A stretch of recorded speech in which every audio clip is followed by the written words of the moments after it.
An emotional moment. As they walked down the bleak corridor and into the tiny cell. It was here that Mr. Mandela spent 18 of his 27 years as a prisoner. Long, lonely, wasted years, Mr. Mandela has called them. Today, President Clinton stared out from the cell into the prison courtyard, where the South African leader had kept his dreams of a free South Africa alive. While a convict here, Mr. Mandela was forced to work, breaking stones. Now the prison's a museum celebrating the country's transition to democracy. Earlier, President Clinton echoed the famous Winds of Change speech by Harold Macmillan in 1960.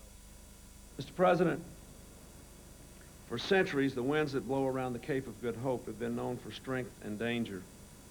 Today, the winds blowing through Cape Town and South Africa, and indeed much of this continent, are winds of change and good fortune.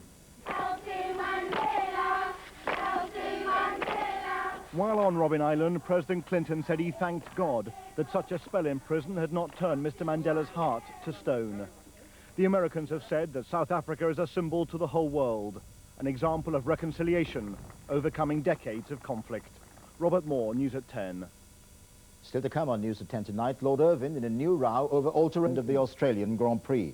David Coulthard allowed his McLaren teammate Mika Häkkinen to overtake him and win. Today, the head of Formula One, Bernie Ecclestone, called those McLaren tactics disgusting and unnecessary. He was speaking during practice for this weekend's Grand Prix in Brazil. For tonight's special report, ITV's Norman Rees has been finding out why such tactics matter in the big money world of motor racing. It was Australia all over again today as McLaren Mercedes dominated in practice for the Brazilian Grand Prix. Once more, it was a McLaren 1-2 as Häkkinen and Coulthard vied for pole position. But today, controversy switched away from the drivers to the cars. Ferrari complained that a new braking system used by McLaren in Melbourne and now adopted by Williams and Jordan broke the rules. Earlier, Jordan told ITN they agreed the braking system might be illegal, but if McLaren had it, they should too. Best analogy that I could think of perhaps is a toboggan. You're going down a hill, you don't have a steering wheel, and if you pull the brake on the left-hand side, well, of course, it will turn to the left and the right. It's another form of steering, if you like. Is it legal? You know, I really don't want to sound like sour grapes in this issue, but quite clearly, the way we've read them, we can't see how it does comply with the rule book. And McLaren's blatant race fixing in Australia is still under scrutiny. When Häkkinen beat Coulthard to the first bend, the race was virtually over.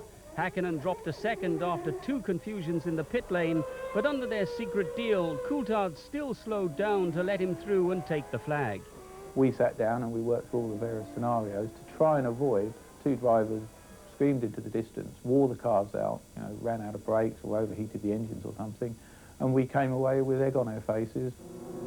At motor racing's grassroots, McLaren's tactics have caused nothing but consternation. This is Donington Park and the first Formula 3 race of the new season. This is where the next generation of Grand Prix world champions can be found. Nigel Mansell, Jackie Stewart, Damon Hill all cut their teeth here in the pit lanes of Formula 3. For these young drivers making their way in racing, winning is all or nothing. It's difficult to understand being asked to move over, even for a teammate, they say. So what's the general race ethic here at Formula 3 then? It's win at all costs, dog eat dog, you know, everybody for himself, I think. Everybody else is driving in the same manner. They all want to win, and that is what you have to accept. Nobody gives an inch, and nobody expects it. But Jackie Stewart, who runs a team in Formula 3 and Formula 1, says it isn't that simple. For a team, it's enormously important to win as many World Championship points as possible. And if they had raced against each other, there's a real chance that they could have stretched the elastic in the machinery a little too fast or too hard. So it was a very logical thing to do as a team owner, I can say that. But nevertheless, I can understand the disquiet amongst the spectators.